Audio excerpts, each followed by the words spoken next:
오늘 신라젠 대박이에요. 뭐 시가총액 5천억짜리도 이렇게는 안 움직일 텐데. 주가가 5.19%까지 올랐다가 저가는 마이너스 8.52%. 결국 종가에 마이너스 1.73%로 끝났는데, 이건 뭐 시가총액 500억짜리에서나 일어날 일이죠. 대단해요. 제가 며칠 전 영상에서 말씀드렸죠. 지금 신라젠은 어느 쪽인가 방향을 결정할 때가 왔다.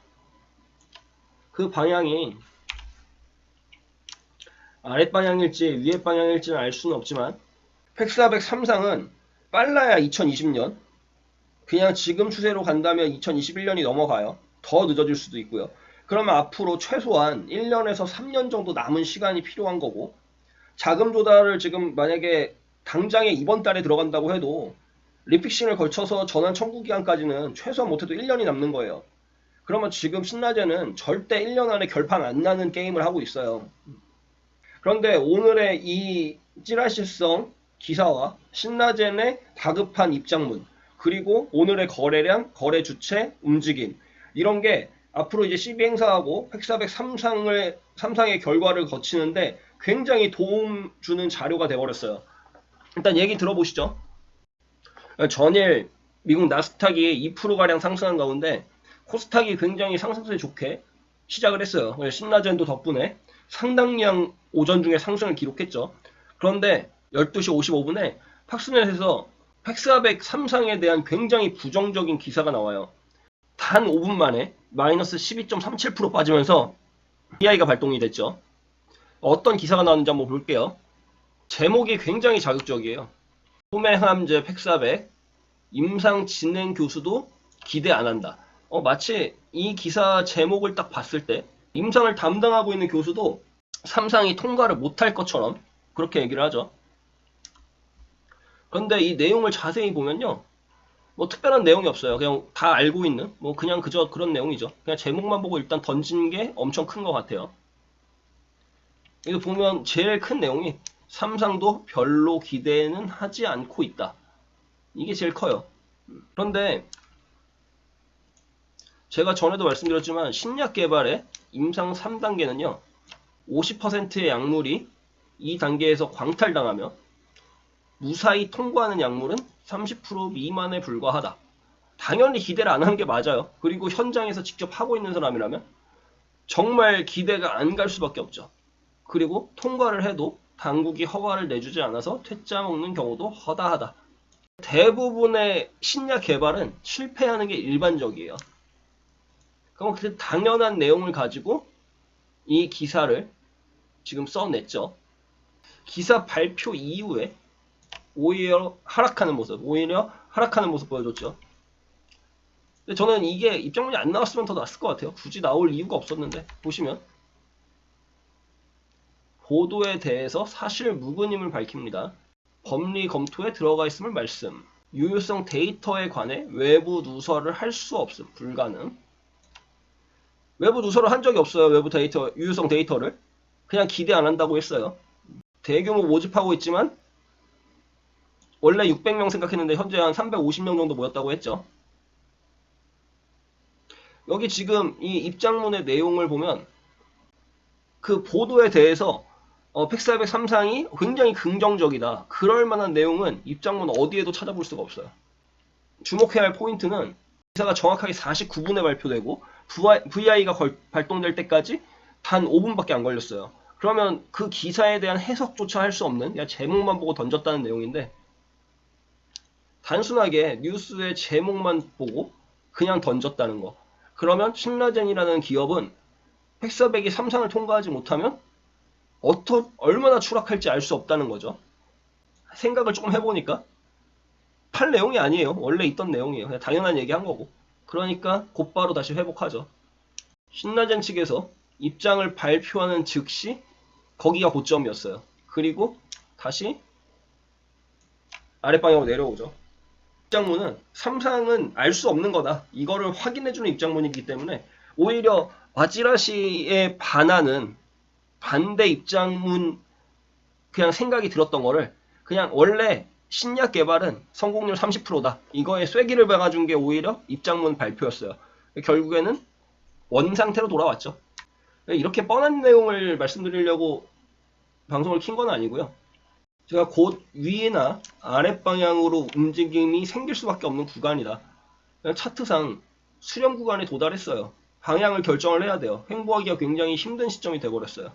일단은 결론부터 말씀드리면 상승 방향을 타면 상승을 탔다 반드시 하락할 거고요. 하락 방향을 타면 내려왔다가 반드시 올라올 거예요. 이런 결과를 낼 수밖에 없는 게 지금 신라제는 중요한 팩400의 결과를 기다리는 시간이 점점 가까워지고 있죠.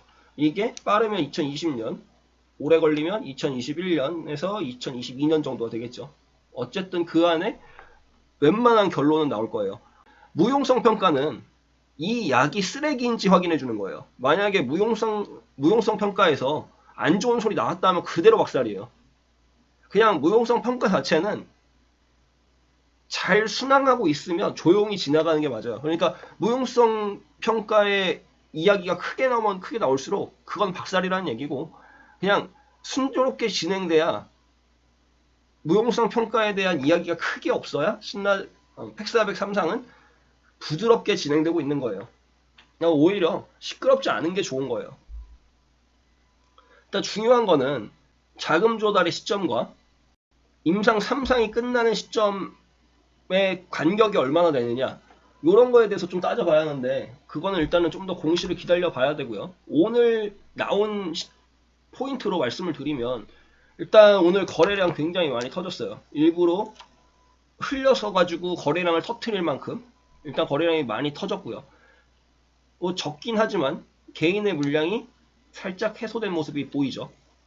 그리고 외국인들은 어차피 관심 없던 거고, 외국인들 비율이 하방으로 내려가서 쭉 가라앉은 게 상당히 오래됐어요. 근데 오늘 조금 눈여겨봐야 할 부분은 기관의 움직임이 매수를 상당히 많이 했다는 부분이에요. 제가 전 영상에서 말씀드렸지만 이번 자금 조달은 키움증권 주관이에요. 어쨌든 간에 금투의 움직임인데, 기관이 이렇게 사서 올렸다는 얘기는 다시 팔 수도 있다는 얘기죠. 이 밑에서 오늘 물량을 받치면서 끌어올린 거는 다 기관 물량이에요.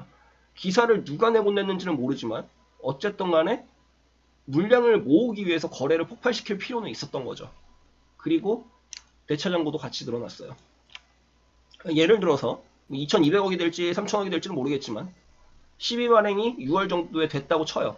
이게 그리고 기관들이 대차장고와 물량을 모으면서 6월까지 9만원, 10만원까지 끌어올렸다고 쳐요.